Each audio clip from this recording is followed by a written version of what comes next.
اللہ اکبر اللہ اکبر۔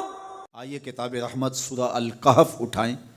اللہ تعالیٰ نے ایک واقعہ بیان کیا ہے حضرت موسیٰ اور حضرت خضر علیہ السلام کا، کہ حضرت موسیٰ علیہ السلام عزم مصمم کر کے جب چلے تو اللہ فرماتا ہے کہ ہم نے حضرت موسیٰ علیہ السلام کو جس بندے کی نشانی بتائی تھی وہ بندہ ان کو وہاں مل گیا۔ سفید چادر اوڑھے حضرت خضر علیہ السلام وہاں لیٹے ہوئے تھے، تو یہ جا کے ان کے پاس کھڑے ہو گئے کہ حضرت میں آپ کی خدمت میں اس لیے آیا ہوں کہ اللہ نے آپ کو جو خصوصی علم عطا کیے ہیں میں ان کو سیکھنے کی غرض سے آپ کی چوکھٹ پہ آیا ہوں۔ کہا تم میرے ساتھ صبر نہیں کر پاؤ گے، معاملے مشکل ہیں، سفر دشوار ہے، منزل کٹھن ہے، اور میرے معاملات ایسے ہیں کہ تم اعتراض کرو گے اس کے بغیر تم رہ نہیں سکتے۔ حضرت موسیٰ علیہ السلام نے کہا اگر اللہ نے چاہا تو آپ دیکھیں گے میں صبر کروں گا، اور آپ کے کسی حکم کی کسی کام کی میں نافرمانی نہیں کروں گا، کسی کام کا انکار نہیں کروں گا۔ کہا کہ اچھا شرط یہ ہے کہ جو میں کروں اس پر تم اعتراض نہیں کرو گے، سوال نہیں کرو گے، یہاں تک کہ میں خود ہی نہ بتاؤں۔ تو کہا کہ یہ شرط ٹھہری، میں کوئی بات نہیں کروں گا۔ فانطلقا، دونوں چل پڑے، دریا کے پار جانا تھا۔ جو کشتی کا مالک تھا، کشتی بان تھا، وہ حضرت خضر علیہ السلام کو جانتا تھا، تو اس نے کرایہ بھی نہیں لیا، لیکن جب کشتی پر سوار ہوئے تو عصا مار کے حضرت خضر علیہ السلام نے کشتی کا ایک پھٹا توڑ دیا۔ تو بے ساختہ حضرت موسیٰ علیہ السلام نے کہا آپ نے پھٹا توڑ دیا، یہ سارے ڈوب جائیں؟ کہا میں نے کہا تھا نا تم میرے کاموں پہ صبر نہیں کر پاؤ گے۔ تو حضرت موسیٰ کو یاد آیا، کہا میں بھول گیا تھا، اس پر مواخذہ نہ کیجیے۔ پھر دونوں چل پڑے۔ بچے کھیل رہے تھے، ایک خوبصورت لڑکا وہ بھی بچوں میں کھیل رہا تھا۔ حضرت خضر آگے بڑھے اور اس کی گردن مروڑ دی، اس کو قتل کر دیا۔ صاحب شریعت تھے حضرت موسیٰ علیہ السلام، نہ رہ سکے، پھر بول پڑے ایک جان کو بغیر کسی جان کے بدلے میں قتل کر دیا، اس نے گوایا کیا تھا ہمارا؟ آپ نے بہت ہی جو ہے وہ غلط کام کیا، یہ کام اچھا نہیں کیا آپ نے۔ کہا میں نے کہا نہیں تھا کہ تم میرے ساتھ صبر نہیں کر پاؤ گے۔ کہا ایک موقع اور دے دیجئے، اب اگر میں نے کوئی اعتراض اٹھایا تو پھر دوبارہ مجھے آپ اپنی صحبت میں نہ رکھیے، عذر تمام ہو جائے گا۔ پھر دونوں چل پڑے، یہاں تک کہ ایک بستی میں دونوں آئے تو آپ نے بستی والوں سے کہا کہ ہم مہمان ہیں، آپ ہماری مہمان نوازی کیجیے، کھانا کھلائیے۔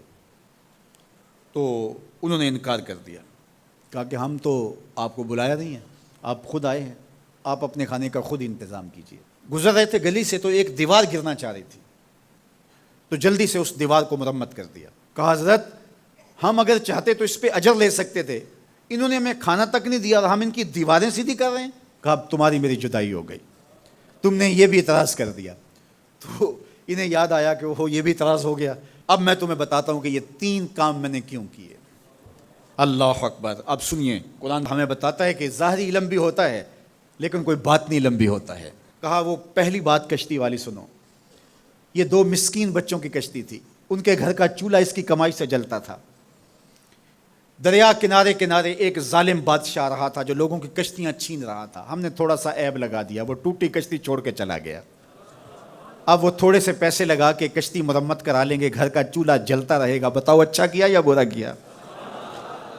کہا رہی بات اس بچے کی جس کو ہم نے قتل کیا، اس کے ماں باپ مومن تھے، نیک تھے، صالح تھے، بچے نے بڑا ہو کے بہت برا ہونا تھا، ہم نے اس کو قتل کر دیا، اللہ اس کے بدلے ان کو بہتر اولاد دے گا۔ علماء تفسیر نے لکھا ہے اس بچے کے بدلے میں اللہ نے ان والدین کو ایک بیٹی عطا کی جس کی نسل سے 70 نبی پیدا ہوئے۔ دیوار کی کہانی بھی سن لیجئے، یہ شہر کے 2 یتیم بچوں کی دیوار تھی اور اس کے نیچے ان کا خزانہ تھا، اور ان کا باپ بڑا نیک تھا۔ خزانہ دیوار کے نیچے ہے، دیوار گرنا چاہ رہی ہے، کسی معمولی دھکے سے گر جاتی۔ 2 ہی صورتیں تھیں، یا وہ بچے خود اپنا خزانہ اٹھا لیتے یا لوگ اٹھا کے لے جاتے۔ لوگ اٹھا کے لے جاتے پھر بھی ہاتھ میں کچھ نہ آیا، اور اگر وہ خود اٹھا لیتے تو بچے ہیں، بچپنے کی وجہ سے وہ اس کو اڑا دیتے۔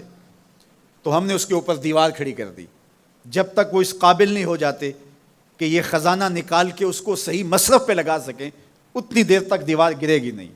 اللہ اکبر۔ وہ کسی وجہ سے دیوار قائم رہے گی، اور جب وہ اس عمر کو پہنچ جائیں گے جس عمر میں وہ اس خزانے کو سنبھال سکیں گے تو پھر دیوار خود بخود گر جائے گی اور یہ خزانہ نکال کر کے اپنے کام پہ لے آئیں گے۔ میں جب پہلی مرتبہ اس کو جو ہے وہ غور کے ساتھ تلاوت کیا تو مجھے یہ لگا کہ اس کا انطباق پاکستان کے حالات پہ بھی ہو سکتا ہے، اس لیے کہ یہ بھی یتیموں کا سرمایہ ہے.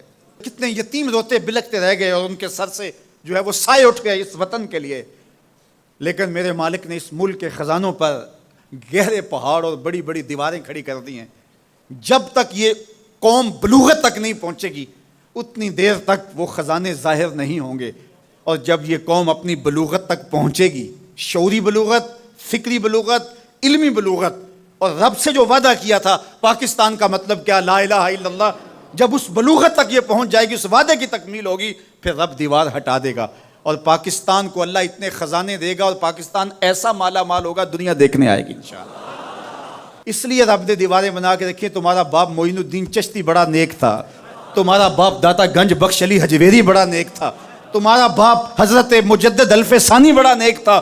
ان کی وجہ سے میں دیواریں کھڑی کر رہا ہوں اور مضبوط حصار لگا رہا ہوں تمہارے خزانوں پر. اور وہ وقت آئے گا جب تم بلوغت کی عمر کو پہنچو گے، دیواریں ہٹ جائے گی اور تمہارا وطن زمانے پہ مہکتے پھول کی طرح اور چمکتے ستاروں کی طرح اور روشن آفتاب کی طرح چمکتا اور مہکتا دکھائی دے گا اور زمانہ پاکستان دیکھنے آئے گا. پاکستان دنیا کی قیادت کرے گا انشاءاللہ. تو کہا یہ تعویل ہے ان باتوں کی جو باتیں میرے رب نے مجھے بتائی اور یہ میں نے اپنی مرضی سے نہیں کہیں اور جو میں نے کیا اپنی مرضی سے نہیں کیا. تو یہ باطنی باتیں ہیں. شاید یہ باطنی باتوں کے جوش میں یہ بات بھی میں کر گیا. وہ کیا کسی نے کہا تھا کہ بھری محفل میں ایک راز کی بات کہہ دی، بڑا بے ادب ہوں سزا چاہتا ہوں.